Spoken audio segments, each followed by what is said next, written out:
Good morning, you guys, and welcome to our show. Today, you guys, we have CEO of Streamline Medical Group and Director of the NFL Alumni Association. Gary Brecka is a certified human biologist.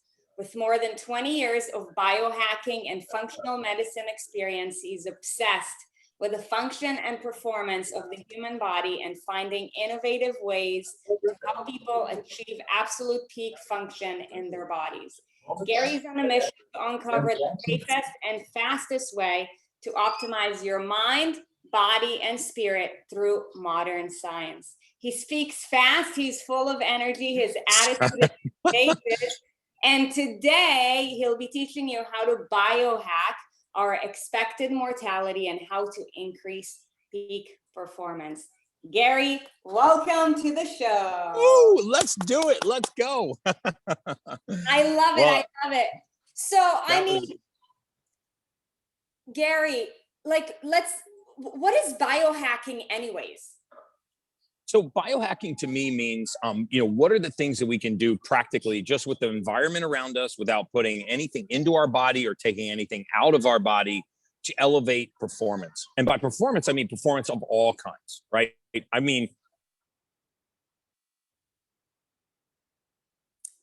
want to have balanced digestion. I want to have waking energy. And I want my emotional state to exist in what I would call the upper tier of emotional states. See, remember that mood and emotion, every mood or emotion that a human being can feel is nothing more than a collection of neurotransmitters, right? It has a recipe like a chocolate chip cookie. So if we have all the components of that chocolate chip cookie, then it comes out perfectly. If we're missing a component, then the recipe doesn't come out correctly. That's the same thing with, that's very analogous to mood, to emotional state, and to our cognitive function. And mainly that has to do with how much oxygen we have in our tissues. It's called oxygen tension. And so biohacking is about increasing the circulatory percentage of oxygen in the body. It's about optimal performance. It's about positive stress because, we have a tendency to look at stress as a negative in this world. And actually there are very few physiologic mechanisms in the human body that don't improve with stress. So good biohackers will on a daily basis apply a thermal stress, a physical stress, and an oxidative stress to their body to improve their performance, right? I mean, if you think about it, if we don't load our bones, they don't strengthen. If we don't actually tear a muscle, it doesn't grow. And if we don't challenge our immune system, it will weaken. That's one of the things about this pandemic. I know this discussion is not about the pandemic, but nobody's talking about what's happening to the global immune profile right now. What is happening because of social distancing, masking, residential quarantines? What's happening to our immune system? Please make no mistake, it is weakening, right? The immune system was born to fight, and if you stop challenging it, it will go to sleep, just like casting your left leg and watching it shrivel and atrophy, right? The human body is efficient, and the less we use resources, the more lax those resources become. And so biohacking is about learning how to apply positive stressors to our body that are going to enhance performance, function, physical cognition, deep sleep, waking energy, and response to exercise. So I'm curious, no one just wake up one morning and says, I'm going to be a biohacker. How did you even get into it? Well, this is kind of a crazy story, but for the better part of 20 years, I was, my background is in human biology. So my undergraduate degrees are in human biology. My postgraduate's master's degrees are all in human biology. When I left grad school, I went to work for the insurance industry, and I became a certified expert witness in federal court for litigation related to mortality. What is mortality? It's the science of predicting death. And believe it or not,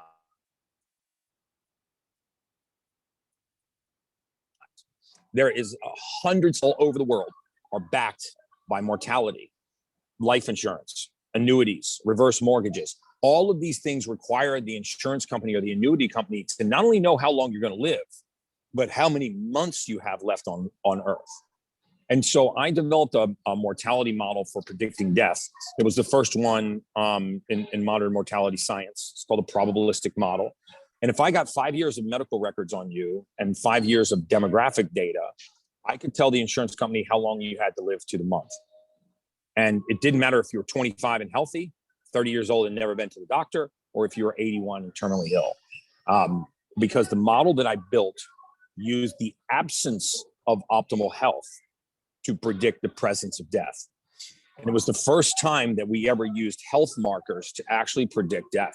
And what we found, because I had access to a 370 million population database of 370 million lives, if this database could see the light of day, it would absolutely change the face of humanity. Insurance companies are kind of the polar opposite of Google and Facebook. They collect voluminous amounts of information, but they don't share it with anyone. They use it only to price their own financial services products. And what I started to realize was, here I am predicting death to the month with this incredible accuracy. I became a certified witness in federal court. Eventually, I got certified in the Southern District of New York. If there's any lawyers on the phone, they'll know how difficult that is.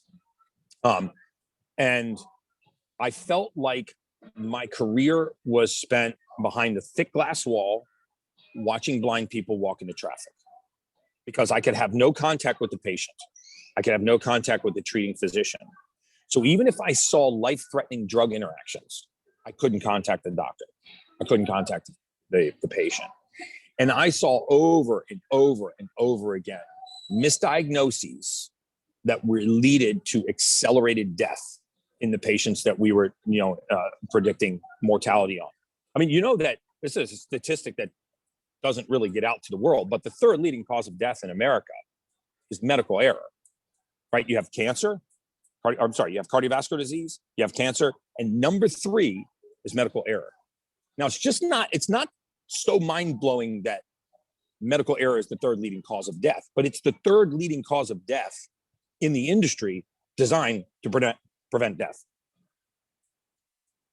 I mean, if you sold home security systems, but you were the third leading cause of break-ins, how long do you think you'd be in business, right? Or if you were, if you guys ran a training program that was the third leading cause of obesity, how many people would hire you to train them?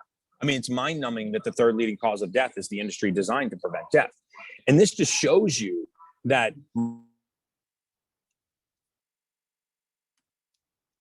modern medicine has a fund vitamin D3. Right, this is the most important single compound in the human body. There's not a distant second by any means. There's nobody else in the race. Vitamin D3, cholecalciferol, is the single most important nutrient in the human body. It's so important to human function that it's the only vitamin that a human being can make on our own. There's hundreds of vitamins in your bloodstream right this moment, but you have to either eat, supplement, or drink in order to manufacture those vitamins. Vitamin D3, you don't have to eat, you don't have to drink, you don't have to supplement, you don't have to do anything. You just need to get sunlight and have some cholesterol in your bloodstream, and your body produces vitamin D3. There's not a single receptor, a single cell in the entire human body that doesn't have a receptor site for this nutrient. So just imagine how important it is to human function if it's the only vitamin we make and every cell has a receptor for it. Yet 50% of the entire population is clinically deficient in this nutrient. And when vitamin D3 gets low, it not only weakens our immune system, right? Interestingly, there has not been a single, not one, COVID death at any age, not even 90 years old in a nursing home, that has been reported on someone with a vitamin D3 level above 34 nanograms per deciliter. Not one. 60% of all hospital admissions for COVID have a clinical deficiency in vitamin D3, 60%. And 100% of the deaths have occurred in people with clinically deficient vitamin D3. Yet nobody's talking about what this simple compound could do to bolster our immunity. But when this deficiency goes on for decades, like it does in the majority of the population, it eventually manifests itself as rheumatoid arthritis. It's not actually rheumatoid arthritis, but its symptoms are parallel, right? So take a 55-year-old woman, right? She goes to her primary care physician, says, listen, I got stiffness and achiness going down into my neck. It spreads out into my shoulders, my knees and hips and shoulders ache all the time. Lately, it's really hard to make a fist. He goes, you know what? You've got rheumatoid arthritis. I'm going to hit you with some high-dose prednisone. I'm going to start you on a corticosteroid. I saw this thousands of times in mortality modeling. So I knew as a mortality expert that the day that that woman started taking corticosteroids, she had 6 years and 1 day until she was going to have a joint replacement. So I would artificially advance her age 6 years and 1 day. I would schedule the joint replacement, and then I would begin to reduce her ambulatory profile. Right, ambulation is walking, moving around. So I would start to reduce her ambulatory profile and bring in all the disease exacerbation that starts with reduced mobility. Which, by the way, in the new mortality statistics that came out this year, sitting is the new smoking. Sitting is the new smoking. Yeah, sedentary lifestyle will eclipse cancer, cardiovascular disease, and smoking, and drug and alcohol addiction as the leading cause of death. Does this person move? How much does this their body? Do they breathe? Are they hypoxic? Do you see hypoxia, which is low levels of oxygen in the blood, is the reason why all human beings leave this earth. We all die of the same thing, lack of oxygen to the brain. That's the definition of death. But we tend to think of it as an event, right? We tend to think of it as a bus or a bullet or a heart attack. And really, hypoxia is happening to us slowly over time. This is why aging is the aggressive pursuit of comfort. Aging is the aggressive pursuit of comfort. And the more we seek comfort, the faster we age, right? I mean, we talked about, I mean, you want to live long, you want to add 7 years to your life, start doing weight-bearing exercise, breathe in the morning and skip breakfast. So, when I was in the mortality space, I would see these travesties, right? And I even saw, worse things. I mean, which I'll talk about in a minute, but so cardiovascular disease, thyroid disease, hypertension, hypercholesterolemia, hypertriglyceridemia, all of these diseases that we believe are genetically inherited. Get ready for this. They don't exist. They do not exist. In fact, I spoke on November 11th at the Age Management Medicine Group Conference, a big group full of board-certified endocrinologists. And I said, by show of hands, how many of you are treating patients for genetically inherited thyroid disease? How about genetically inherited cardiovascular disease? Hypertriglyceridemia, hypercholesterolemia. How many of you are treating patients for genetically inherited hypertension? Every hand in the room was up. Now the question is, where's the gene SNP for those diseases? Because if it's a genetically inherited disease, it has to have a location on the genome. So for example, if you said, I'm treating a woman for her genetic predisposition to breast cancer, I would believe you because it has a location on the genome. There's no location for thyroid disease. There's no location for cardiovascular disease. There is no gene for hypertension. There's no gene for high cholesterol or hypertriglyceridemia. So what is it? There are 5 actionable genes in the human body. 5. They supply all of the raw material that human beings need to perform optimally. When these genes are broken, we lack raw material. We did not inherit disease. We inherited a lack of raw material. And once we replace that raw material, the disease eviscerates. I have goosebumps. Oh, me too. I love this stuff. I'm going to go jump in the ocean. I'm out. No. I'm telling you, I get Why? so excited about. I'm the first person that's going to know more good news today. Seriously. I mean, if my dog is lost or somebody backed into my car, let me know because I need something to take the edge off. I get so excited. I feel like I'm just going to. But so once we understand that the majority of disease and pathology is just a lack of raw material. See, in predicting death, I would see blood that was hypoxic. I could have fixed it with iron bisglycinate, B12, and methylfolate. I would see clinical deficiencies in D3 leading to misdiagnoses of rheumatoid. I could have fixed that with vitamin D3, cholecalciferol. 70% of my hormone therapy patients that require hormone therapy are not on hormones. I give them raw materials and the human body wakes back up and starts to produce hormones. We have a tendency to think that the human body just wakes up one day and, shits the bed. Oh, whoops, I shouldn't say shit the bed. Just goes off a cliff. Can you say shit to bet on your show? It's fair here. It's fair here. Yes. Okay, good. So, so that's not what happens. It's that we deprive the body of raw material, and then we blame it for not being able to do its job. It's just like if I asked you to make me a chocolate chip cookie, right? But I didn't give you brown sugar, and I didn't give you chocolate chips. There's nothing wrong with you. You just don't have the raw material to complete the task. The human body is the same way. We ask it to perform, move contents through our gut, reduce anxiety, reduce depression, balance mood, balance emotion, respond to exercise. We ask it to increase our cardiovascular rate and respiratory rate, all of these things. And then we hold back some of the raw material. And then we blame the human body. We call that pathology and disease. It's like saying, what's the matter with you? Why can't you make me the chocolate chip cookie? Are you dyslexic? Are you retarded? Can you not read? Do you not understand my instructions? It's none of those things. It's a lack of raw material. I'll give you a perfect example. 44% of Americans are currently on an antidepressant. So the 370 million people in this country, 44% of us are taking an antidepressant. Now, what is the definition of depression? The definition of depression is an inadequate supply of serotonin. That's how we define depression. You go to the physician's desk reference, the Bible for modern medicine. We define depression as an inadequate supply of serotonin, but we never treat the supply. What do we do for people that are depressed?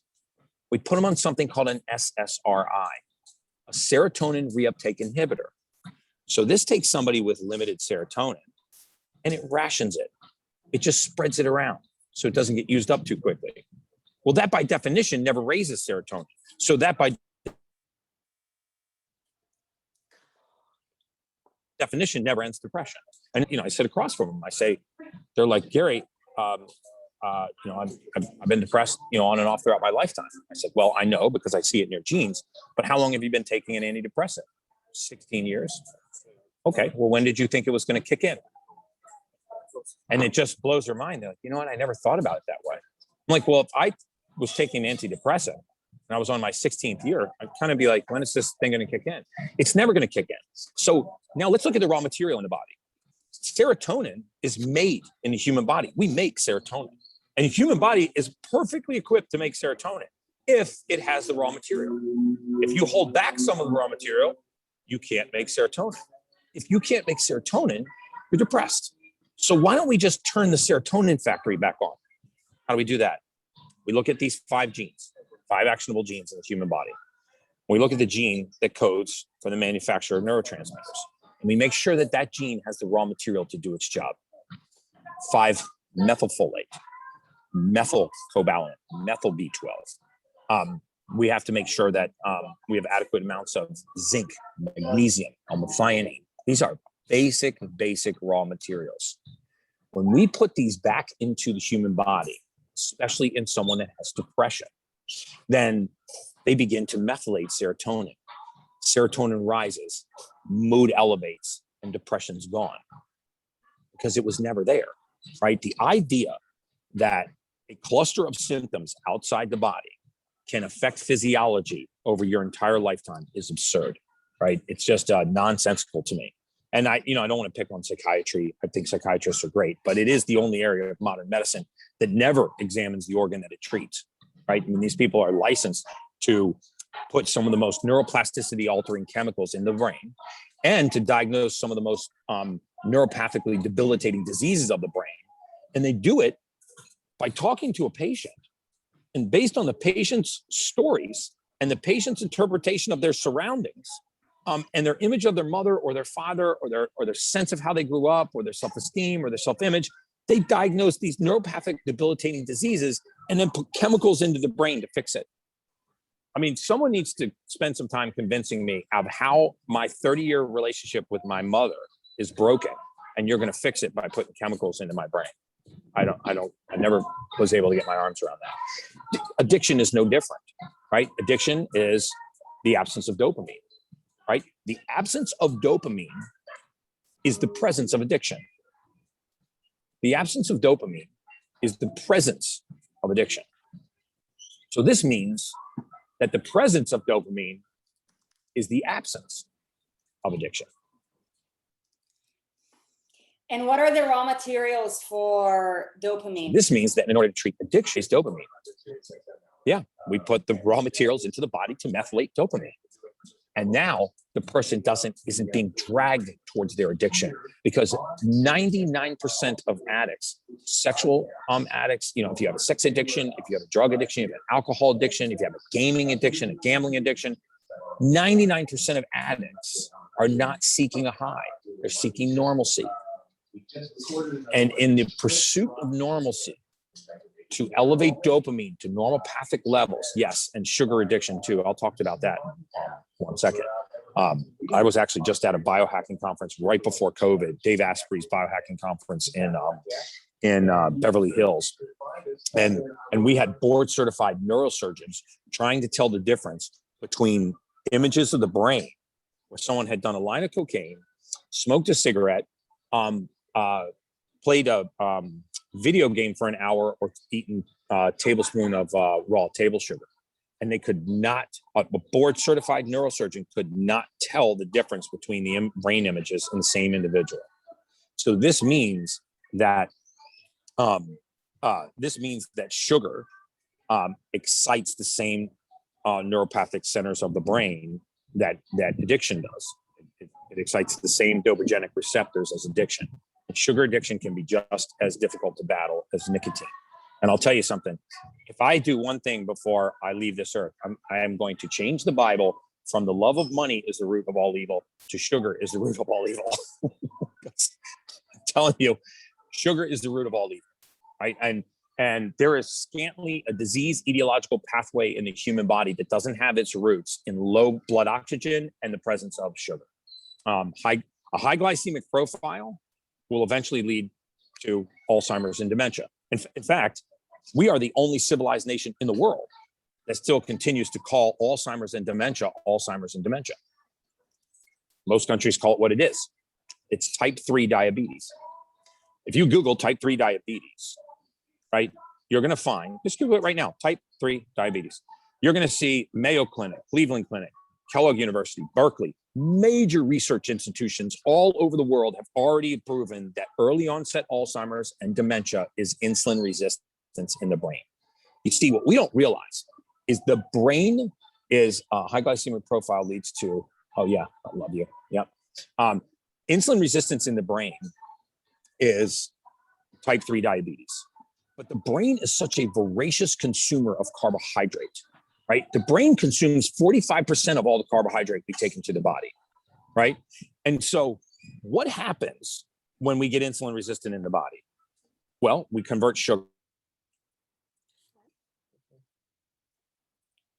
to something called glycogen. We store it in the liver. What happens when we get resistant in the brain? By the way, the brain can also make insulin. Most board certified endocrinologists think that the pancreas is the only place in the human body where insulin is made. No, the brain is such a voracious consumer of carbohydrate that it makes its own insulin. And I'm telling you something, the brain is nasty. The brain is primal. It is like the Kim Jong-un of dictators. It takes everything for itself. You ever see the honey badger? Honey badger doesn't give a shit. Brain doesn't give a shit. I mean, what the brain wants, the brain gets. If it wants calcium, it will leach it from the bones. If it wants amino acids, it'll strip it from lean muscle, right?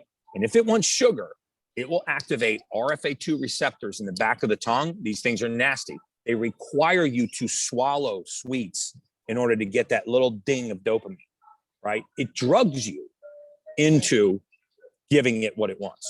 Literally drugs you into giving it what you want. If you get a pleasure signal every time that sugar passes over that receptor. So now what happens when we get insulin resistant in the brain? Remember, in the brain, nerves don't touch, right? If I tickle the end of your toe, there's a hard wire from the tip of your toe, right up your leg, into your spine, straight up into your brain. Once it reaches the brain, nerve signals travel, but they reach these areas where there's a gap, right? It's called the neurosynaptic junction.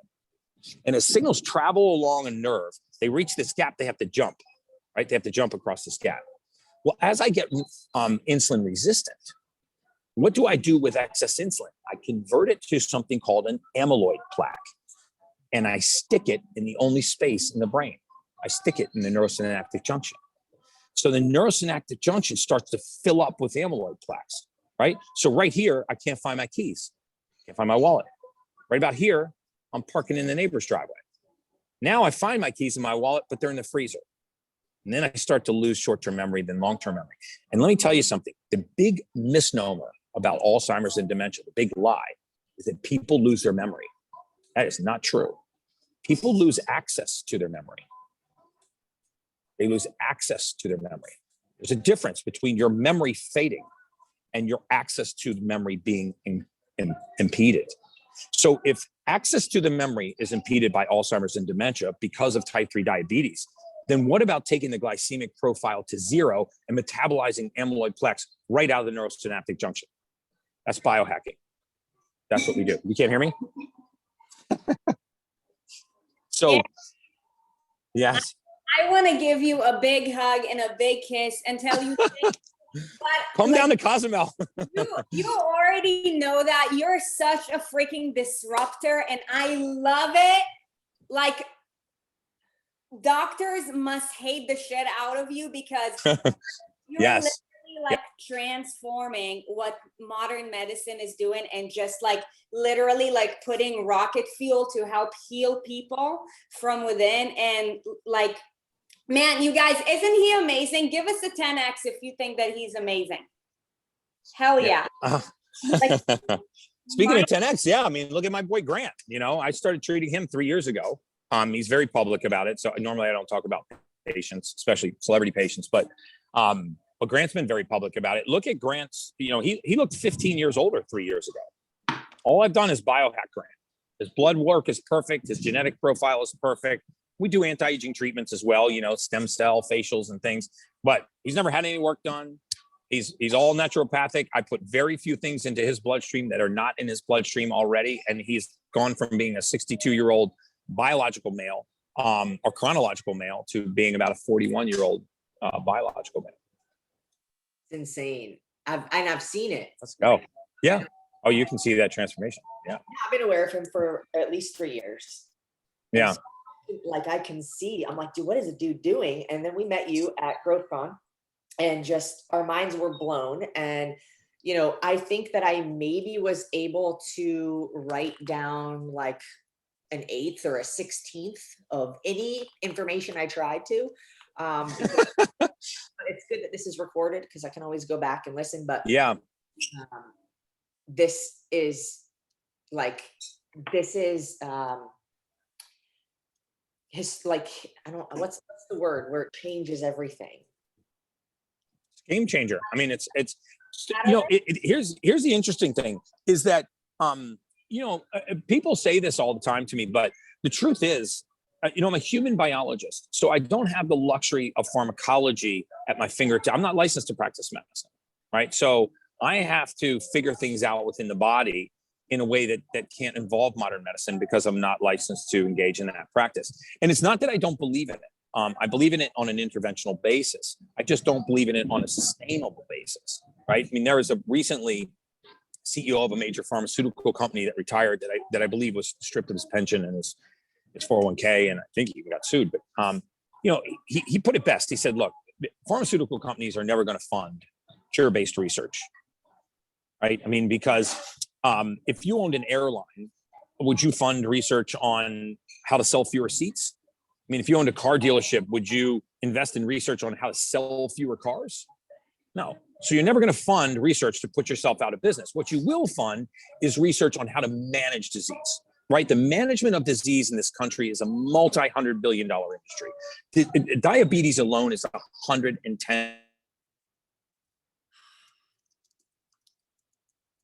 billion industry. Of insulin, probably not. In fact, if you said to me, and no one would ever say this to me, but if you said to me, Gary, write me a diet that would guarantee I would get diabetes, I would go right to the American Diabetic Association website. I would download their dietary guidelines and I'd email them to you. I mean, if you know anything about type 2 diabetes, insulin-dependent diabetes, right, which you probably got there because of poor glycemic control, what do they recommend for breakfast in the morning? Bowl of oatmeal with brown sugar and natural honey, tall glass of orange juice. What about a snack? Yogurt with fruit on the bottom, right? And then in the afternoon, crushed granola with brown sugar. No fats, no proteins, all high glycemic carbohydrates, because what's going to happen? Your glucose is going to skyrocket. As glucose skyrockets, what do? You need insulin to bring it down. So this is an insulin dependency diet, right? It's not an insulin independent diet. You know, we walk a dozen patients a month permanently off of insulin dependency. It takes 10 weeks to titrate 30 units of insulin down to 0 with a prescription ketogenic diet, C60 fish oils, berberines, which work better. Berberine is a kind of a root that works better than at lowering blood sugar than metformin. We use mecromium, methionine, and acetylcholine, trilipoic complexes for the liver, amino acids, and chromium to balance blood sugar. Feed people high doses of C60 fish oils and ketogenic diets, and boom, triglycerides plummet, amyloid plaques eviscerate, and they are no longer dependent, on insulin. They have real-time glucose monitors now that you can put on that have a tiny little needle that just barely breaks the skin. It's a little patch, and you can open an app on your phone and see your blood sugar in real time. So 2 hours postprandial, 3 times a day, get blood sugar below 160, 10 weeks, you can be off insulin.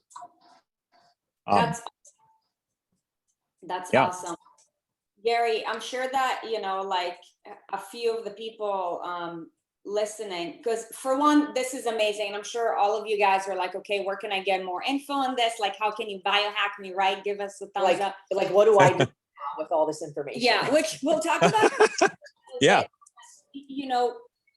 From what like what habits or keystone habits would you say are habits that will help you to produce more of these raw materials that you're talking about, that will help to reduce hypoxia and the development of all these, medical conditions?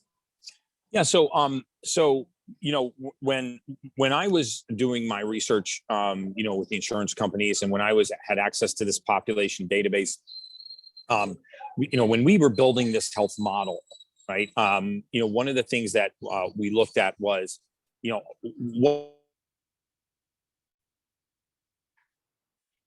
what are the components that are present in disease? So first of all, I can emphatically tell you that the presence of oxygen is the absence of disease. The presence of oxygen is the absence of disease. They say that cancer can't live in an alkaline environment. That's partially true. It can't live in a highly oxygenated environment. One of the things that cancer does is it turns the body's own system of developing new blood vessels, which is called angiogenesis, against itself, right? It creates a low oxygen, toxic, highly acidic environment, which forces new blood vessels to sprout, which then brings oxygen and fuel to a tumor, right? So it actually turns the body's angiogenic mechanism on its head, right? And it sort of uses what's called anaerobic respiration to attack the body, right? Remember the difference, high school biology, you have aerobic respiration and you have anaerobic respiration. These are the two ways that the body forms energy, right? One is 16 times more efficient. So think about this. Inside of every single cell in the human body, trillions of cells, you've got these little organelles called the mitochondria. And inside the mitochondria, you've got these little motors, thousands of them that are spinning and spinning and spinning, right? And it's called the Krebs cycle. Each time this motor turns one turn, it has 2 choices. It can either create 2 units of energy, or it can create 32 units of energy. It's either efficient or 16 times more efficient. It'd be like going to a car lot and they say, we got 2 models. One's 100 horsepower. It's weak as a cheesy scooter. And the other one's 1,600 horsepower, right? It's more powerful than a supercar. And there's no in between. So this is the difference between aerobic respiration and anaerobic respiration. This is the difference between the presence of oxygen and the absence of oxygen. One creates CO2 as a byproduct, one creates lactic acid as a byproduct. So what if we could cause ourselves to take a 16-fold step up in energy? What if every time that motor turned, instead of creating 2 units of energy, it created 32 units of energy? So in order to do that, we need to get oxygen into the body. And the best way to do this is to breathe. And so when we talk about habits of people that are either good biohackers or they want optimal human performance, I tell them, follow Wim Hof, download an app called Breathworks, WERKS. It's free. It's completely free. If you don't do anything else after this podcast, just give yourself 8 minutes in the start of your day to breathe, because Wim Hof was able to prove that you can change the oxygen tension in your tissues just with breath work. So every single day of my life, I spend within the first hour that I'm awake, I spend 8 minutes of that hour deep breathing. I do 3 rounds of through my mouth, hold, exhale, and restart. And this has been clinically proven to raise the oxidative state of the mind. So now, what happens when we raise oxygen? Well, we know what happens at a cellular level. We increase mitochondrial function. What's happening in a mental level? Well, what is mood? What is emotion? Remember, I said earlier, all an emotional state is, or mood, is a collection of neurotransmitters. That's it. Every mood has a recipe. If you said happiness, okay, that's so much serotonin, so much dopamine, so much norepinephrine, so much epinephrine, boom, you have happiness, right? But guess what else is an integral component of every elevated emotional state? Oxygen. This is why no one on this phone call has ever woken up laughing. You can wake up angry. You can be in a deep delta wave of sleep, and I can pinch you, and you can instantly wake up angry. Why? Because anger takes 0 oxygen. Low emotional states are hypoxic states. The lower the oxygen in your blood, the worse your mood.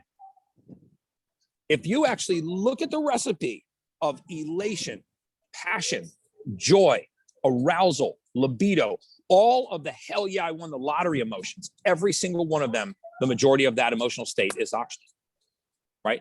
O2 is bound to that methyl group in every one of those neurotransmitter cascades. So now take oxygen out, mood collapses. Again, that's why you're dead asleep. If I want to wake you up and have you laugh, what do I have to do? I have to wake you up. You got to breathe. You got to raise the oxygen in your blood. Now I can tell you a joke or tickle you and you can laugh. If I tickle you when you're asleep, you'll wake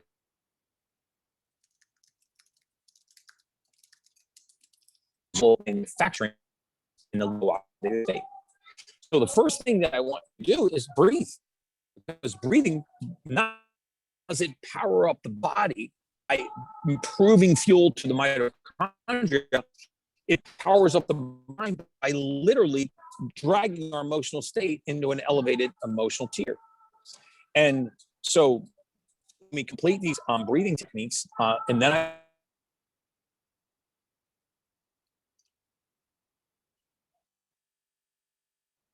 No. Gary done and left us. That's okay. He'll be back. Yeah, maybe his phone died. He's in Mexico right now, so nobody knows. Sorry, guys. All right, I'm back. Can you hear me? Yeah, I'm in Mexico. Wait, we can't see you. All right. Yes. All right. Can you hear me yet? Give it a second. It'll reconnect. You dance to the other side of the screen. Okay, cool. We're on. And he can dance, you guys. Guys. All right. Can you hear me? Let me see. You can hear me? Yeah. Here, you know what? Let me, I turned my video off to save a little bandwidth. Is that okay? Yeah. Okay, so you can hear me? Yep. Yeah. We already know you look handsome. He's muted too.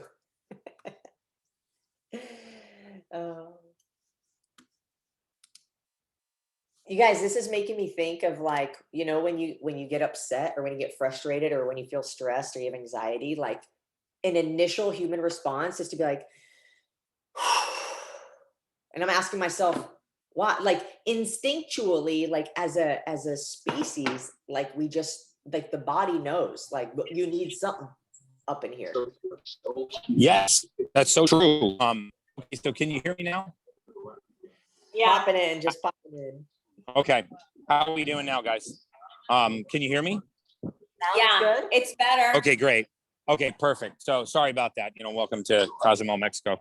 So what I was saying was, you know, we raise the oxidative of the body by breathing, right?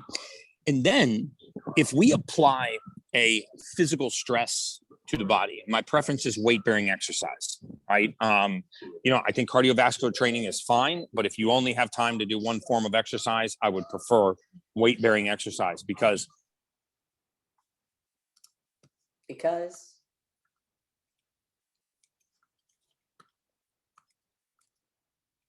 bone density, because muscle mass, filling in the blanks, increased oxygen. Actually, I mean, if you're running, you're more intaking. muscle means increased oxygen. Hence why the burn zone is high intensity functional training, you guys. He's just helping us increase our oxygen by laughing at the situation. It's all part of the script.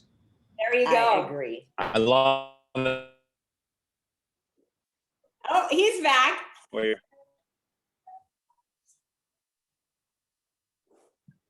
Your phone. I'm gonna walk over. Do that. It's not the best. Okay. So I can hear you guys. Maybe I should turn off my. Yeah. There I go. I'll turn off my video to save some bandwidth. How's that? I think your Much phone better. is loud. Okay. I think your phone has an Okay. it. So I think we're here now. Okay, I can hear you guys just fine. Awesome. So where did I leave off? So you know, then I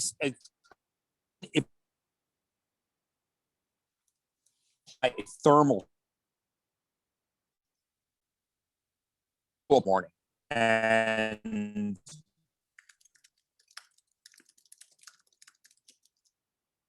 water. Remember, water is 20 air, 29 times more thermogenic than air. And so from the body at 29 times the rate that the same temperature air does. And so what happens when heat leaves the body? Well, first of all, what is a calorie?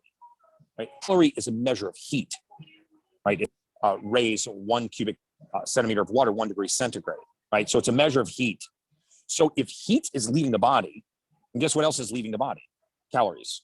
So there is no better way to eviscerate fat on a human being than by getting into cold water. There's an entire book written on this. Tim Ferriss wrote The 4-Hour Body, 30-30-30. But if it's uncomfortable, but if you will make yourself uncomfortable, you can literally strip fat off your body at an alarming rate by putting yourself through a thermal stress. Now, the other thing is, and these are really interesting. You should take a minute to Google these. The liver has a reserve of 2 types of very special proteins. One is called a heat shock protein, and the other is called a cold shock protein. And these are reserve proteins that are in the liver that are meant for extreme situations. If you've ever actually heard of somebody falling through the ice, like slipping through the ice, and they get stuck under the ice for 45 minutes or an hour, and EMS finally gets them out and they revive them and they're actually fine. How does that happen? Or feats of superhuman strength? How did these things happen? Because heat shock proteins, when you're exposed to high temperatures for more than 15 minutes, or cold shock proteins, when you're exposed to cold water for more than 10 minutes, the liver releases these into the bloodstream. And what they do is they scour the body of free radical oxidation, and they quadruple the rate of protein synthesis. So what happens if you increase protein synthesis? You increase muscle repair. So you can do 36 hours of muscle repair in just more than 10 minutes in cold water, or 20 minutes in a hot sauna above 120 degrees Fahrenheit. I prefer above 180 degrees Fahrenheit. So now if you woke up in the morning, breathe for 8 minutes, apply to physical stress, which would be weight-bearing exercise, and then expose yourself to a thermal stress, you are absolutely bulletproof. Why? Because you've now scoured your body of free radical oxidation, elevated your emotional state, empowered your mitochondria to improve their function 16 times. And guess what? It didn't cost you a penny. Except to log on and exercise too. Right? So why would we not, I don't God gives us the capacity to be superhuman just by engaging stress. Those are habits that I would incorporate.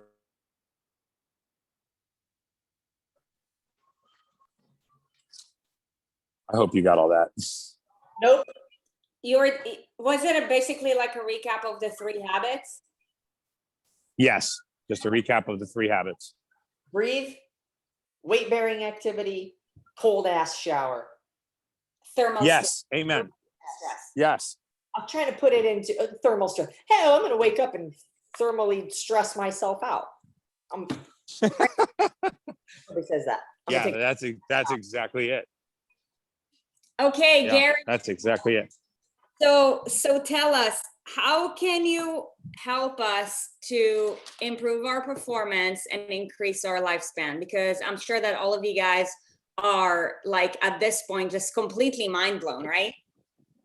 Yeah, when we met this guy, you guys, aside from the fact that, I mean, you know, like you just look amazing. It's obvious that you practice what you preach, but you know, like also like what you know and what you apply is just like mind-blowing, so extremely disruptive, and it all just makes sense. And it's almost like the world's greatest secret, which I'm sure is not going to be a secret for much longer. So, you know, what do you guys do at Streamline? And wait, before he answers this, I've actually been taking cold showers all of this week, but I'm wondering how cold does the cold need to be? Well, I mean, it's better to apply the thermal stress than to not. Ideally, you'd want to submerge the entire body into cold water, right? But if all you have access to is a cold shower, then by all means take a cold shower, just 0 heat. And what I do is I start the water running as cold as it'll run. I step in the shower without getting into the water stream. And then I take a really deep breath. And then I breathe out slowly as I step into the water stream. This will prevent you from shivering, right? So you breathe in, hold, step into the stream of water, breathe out as that water hits you. By the time you've released that breath, you're already used to the water. And then you're going to start to crave this, because what it's been proven is that when we apply a thermal stress, a physical stress, and we raise our oxidative state, now mood, energy, and emotion have all been elevated, and so has muscle and tissue repair, right? We've gotten free radicals out of the way. We've increased the rate of protein synthesis. And now when you start your day, if you bang your knuckles on the car door on your way to work, you're going to slough that off. It's not even going to shift your mood. If you bang your knuckles on the way to and you're in a low oxidative state, you're going to be like, oh, this is just an indication of how my day is going to go, and everything sucks for me, and this freaking hurts, and this is why I hate driving to work at this time of day, and I'm just going to go see a bunch of how you perceive things changes. And I can't emphasize this enough, because you know, there was a study done by MIT, and for those of you that would like to see this study, you know, anything that I espouse on this show, you know, if you go to my Instagram at Gary Brecka, just at GaryBrecka, I'll put the links to this research. But if you want to hear something fascinating, you know, MIT did a research project on human emotion, memory, and conscience. And what they were able to prove was that there's a center in our brain. Mm-hmm.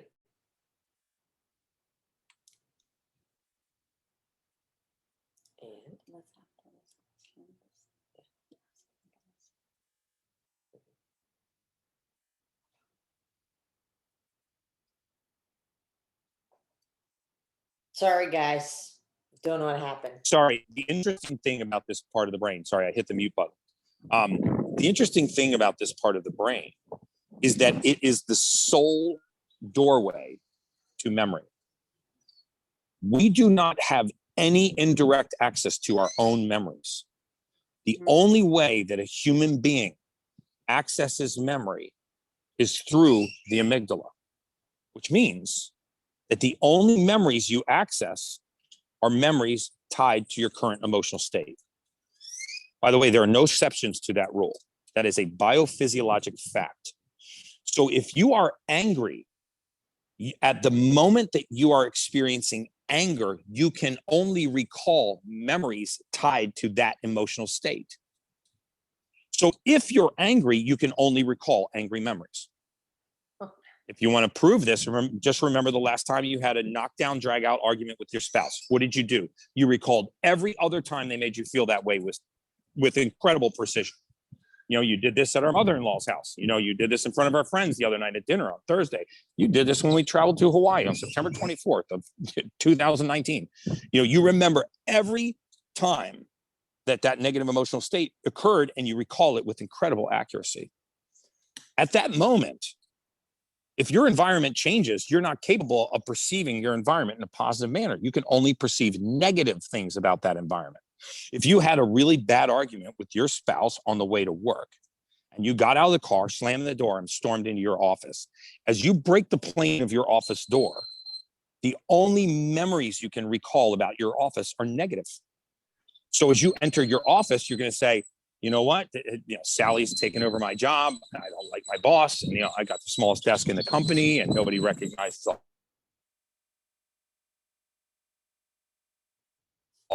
all the negative things going on in that office. Now, if we also know, and this is heavily researched and there's no second opinions on this either, our memory determines our consciousness, right? If you drove to work today, you didn't think about where the steering wheel was or the gas pedal or the brake or the turn signal. Your memory drove you to work. How did it drive you to work? It projected into your conscience what you needed to know in order to drive that vehicle to work. And while you were driving, you probably did a dozen other things. So if we know that emotion determines what memories we access, and memories determine our conscience, and our conscience is our future, that means that our emotional state determines our future. So if the first thing you do in the morning is raise your emotional state, then you are going to improve your memory's projection into your conscience and pave the way for positive outcomes in your future. So this is so much more profound than just feeling good in the morning or getting oxygen into the body or powering up the mitochondria.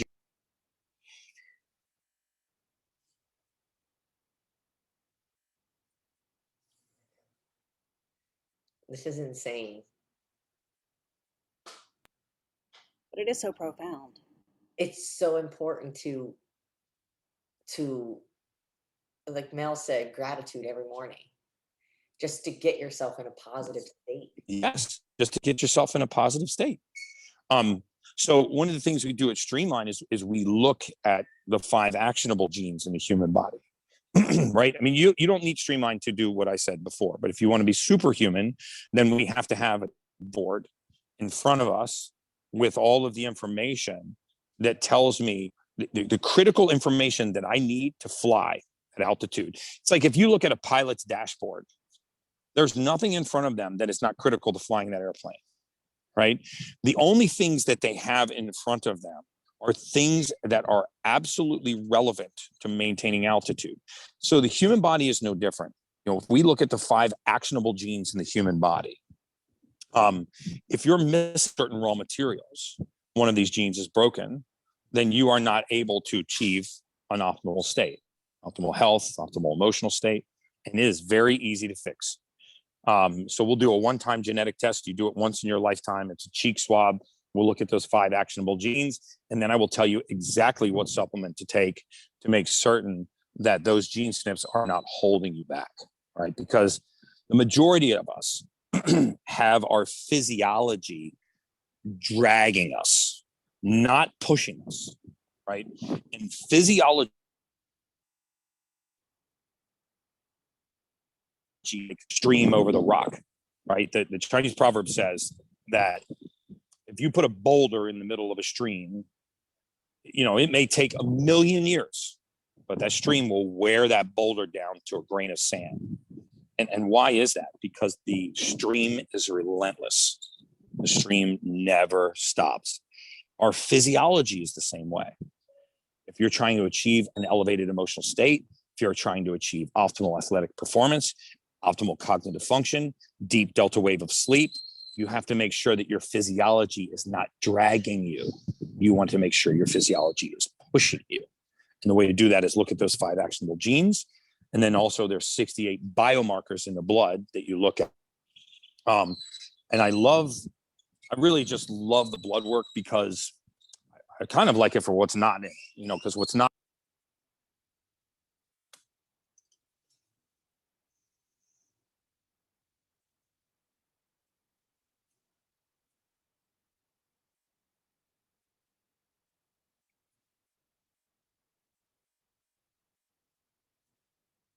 Where'd you go, Gary? Where'd you jump off to? I don't need DHA. I need D3. I need B12. I need hormone balance. And so if you look at those 2 things, your genetics and your blood, and you start the morning the way that I just described, and you're on your way to being a superhuman. I love it. Gary, can you tell us where are the Streamline clinics currently located? And, if somebody is really interested in doing this cheek swab and, like using your work to help them increase their lifespan and improve their performance overall, where do they need to go? Well, you can go to Streamline Medical Group.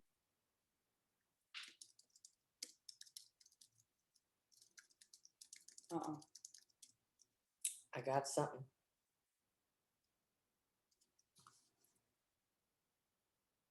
I see it back in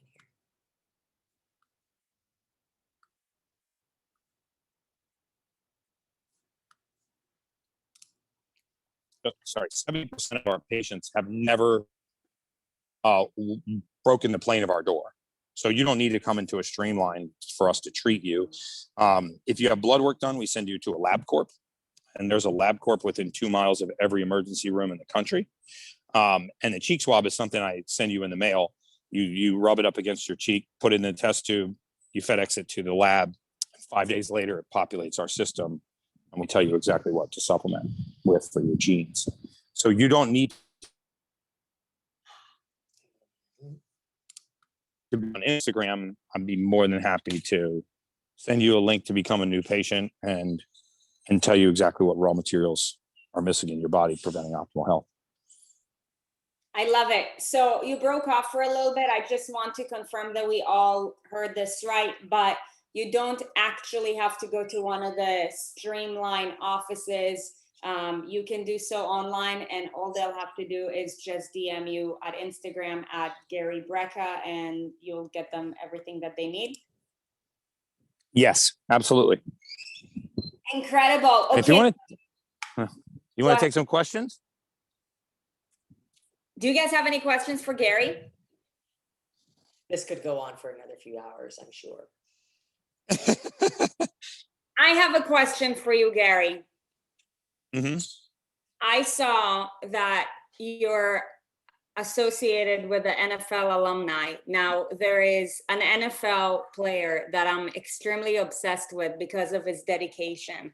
And I'm just curious because he now lives in Florida, but is Tom Brady one of your patients as well?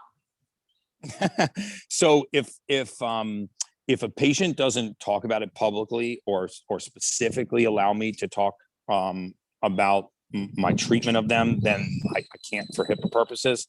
So I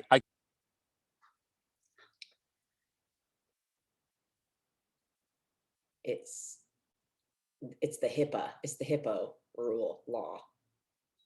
True. I'm not a doctor. You're pushing me off the screen. Oh, sorry. Standard. Sorry, like Roy Jones Jr., French Montana, Grant Cardone, Elena Cardone. But if I don't get a specific release from a patient, then I can't really comment on whether or not they're a patient of mine.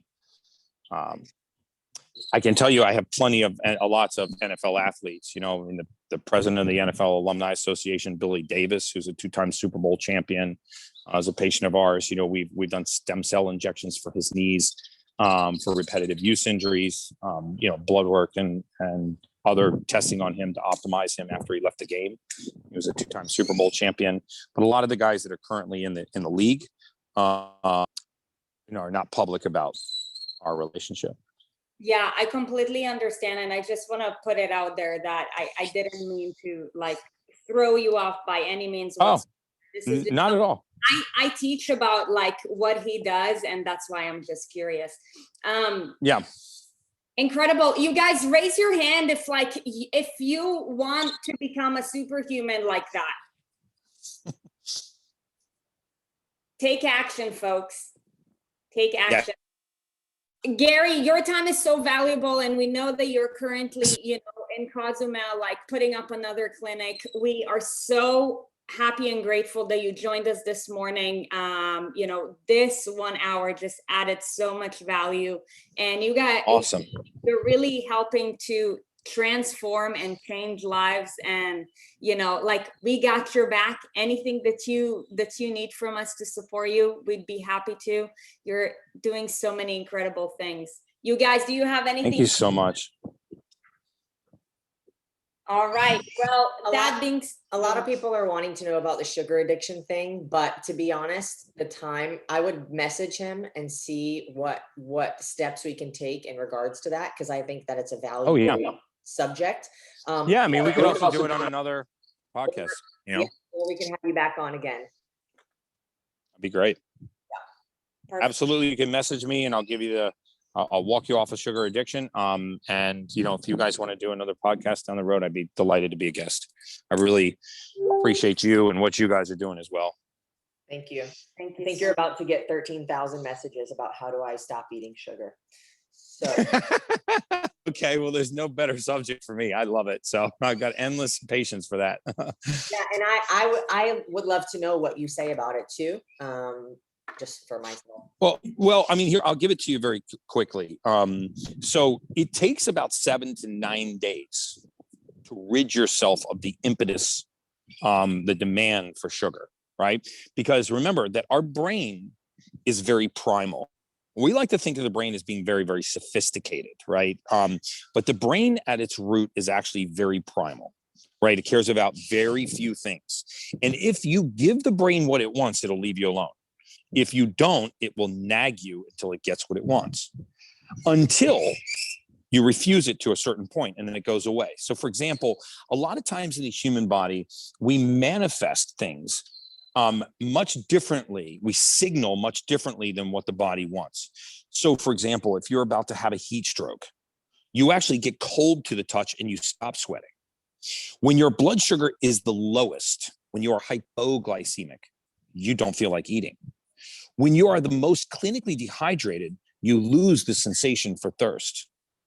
You see, so the body does have a way of turning this signal off once it doesn't get what it wants. If it keeps asking for fluid and you refuse to give it fluid, it eventually shuts the fluid signal off. In fact, the patients who I look at their blood work that are the most clinically dehydrated don't ever have the impetus to drink, right? So the same thing works with sugar. To shut these receptors off, we have to go through a 9-day battle, a 7 to 9 day battle.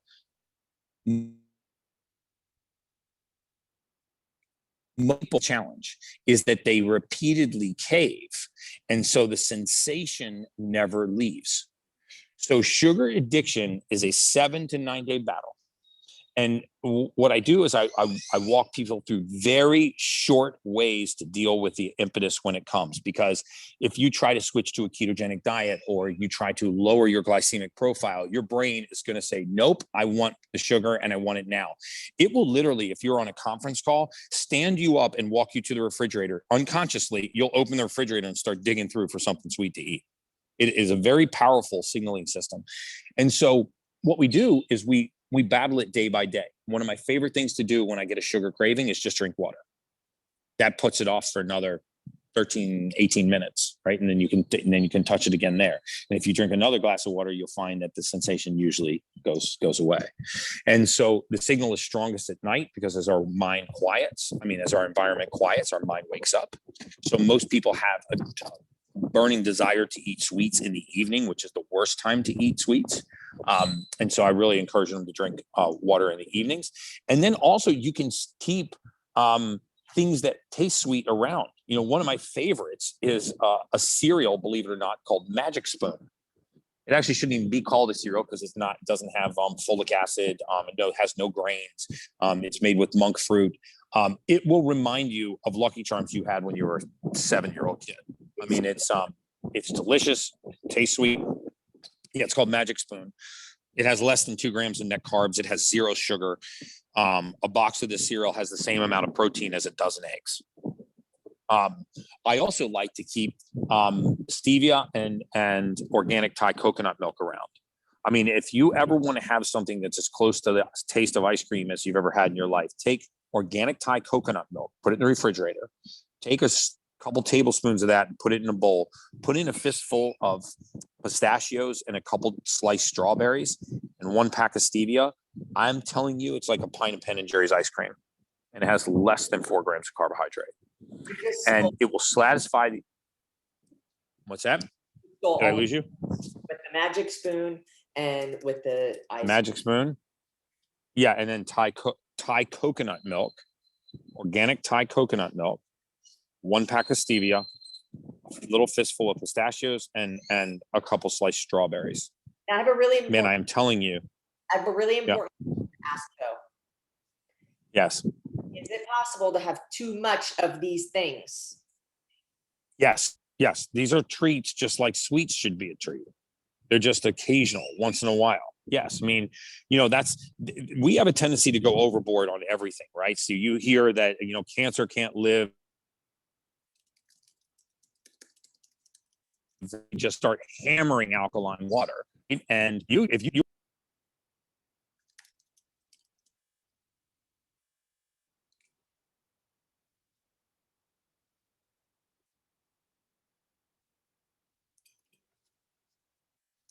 Pause.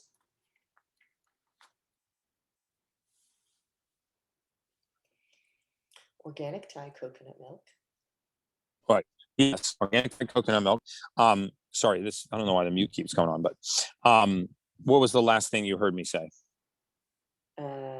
Basically, you know, it's a treat just like another treat. It's yes. It's a treat just like another treat. I mean, we shouldn't go overboard on these things either. But you know, it's nice to have something that's a little sweet around that is not going to raise your insulin, right? Because remember, when insulin rises, most people think that the primary role of insulin is to lower blood sugar. That's not true. The primary role of insulin is to block any other form of energy utilization in the body. So if insulin is high, you cannot burn fat, period. There's no exception to that rule. That's a biophysiologic law. So if insulin rises, your body cannot access the fatty acid pathway, which means you cannot burn fat. So you cannot burn fat in a high insulin environment, period. Right? I mean, and this is why, you know, I have patients, for some reason, the majority of them are female, and they'll come in my office and they'll go, Gary, I don't get it. I wake up in the morning, I drink a cup of black coffee, I go to Orange Theory, I go hammer down for 55 minutes. And then I do that 5 days a week. I've been doing that for 3 months and I haven't lost a single pound. How is that even possible? I'm not even eating. I go, well, you're not eating, but he is, right? It's just eating you. Because lean muscle is a very efficient fuel source. And if your body doesn't have amino acids in the bloodstream and you exercise intensely, your body doesn't go to fatty acid metabolism. That's extraordinarily inefficient. It takes 5 to 6 hours to turn fat into energy. It takes 3 minutes to turn lean muscle into energy. So if you're one of those people that fasts and then goes to the gym and exercises intensely, and you've been doing that for a long period of time and you're not losing weight, it's because you're burning your own lean muscle during exercise, and then you're building your lean muscle back at night. Right? So you burn it during the day and you build it back at night. And you burn it during the day and you build it back at night. And guess what you don't touch? You don't touch fat. Right? Because fat equals survival. We have to remember our bodies are primal. You know, it doesn't care what we look like, doesn't care what our skin or hair and nails look like, doesn't care about our body morphic image. It cares about survival. Fat equals survival. So we don't touch fat until it's the last resource, a last effort. So, and we put proteins into the blood prior to exercise. And nothing will strip fat off your body faster than 30, 30, 30, right? 30 grams of protein within 30 minutes of waking, followed by 30 minutes of steady state cardiovascular exercise, or weight bearing exercise would be my preference. Sorry, I feel like that was a very long answer to a very short question. That was great, Jerry. Thank you so much for your time today. You're welcome. That was amazing. Super welcome, guys. Hey, I'll look forward to being on here again. I love it. We'll definitely text you about that later. Enjoy Awesome. Awesome. You guys, we hope that you have an amazing weekend ahead. I mean, this was just so invaluable. This is crazy. The stores are now about to run out of Thai coconut milk, MCT oil, Mag. Let's go. Yeah. Oh, great. Thank you. Well, guys, I really appreciate what you're doing too. And thank you so much for having me on. And, I'll certainly handle any of your clients, myself, and look forward to working with you guys. All right. Likewise. Take care, everybody. Happy Friday. Thank you, guys. Bye.